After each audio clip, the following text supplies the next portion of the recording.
ওম গংগায় নম ওম গংগায় দেৱী নম।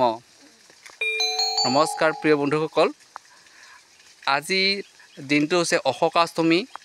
এই অশোকাষ্টমী দিনাখন স্বৰ্গৰ পৰা ভূমিৰতে পৃথিৱীক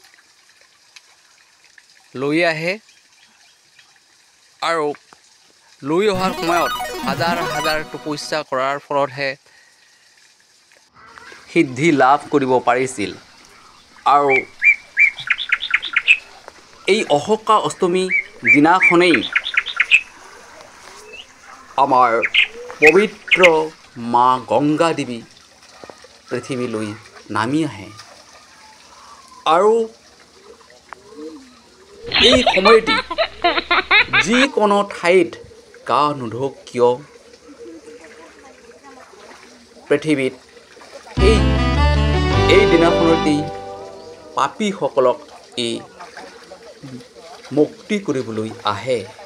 সেয়েহে আমি সকলোৱে এই দিনাখনত পাৰিলে ভগৱানৰ স্মৰণ কৰি গা ধুলে পাপ পুণ্য হয় বুলি আমাৰ হিন্দু শাস্ত্ৰত লিখা আছে।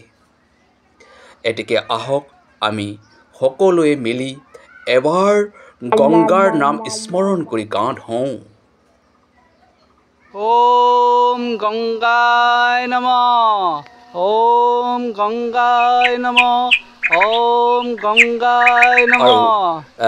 শেষত এনেদৰে গংগাক আমি স্মৰণ কৰি ভক্তি কৰি বিদায় দি শেষত একা বেকা বাটেৰে আমি ঘৰলৈ উভতি আহোঁ।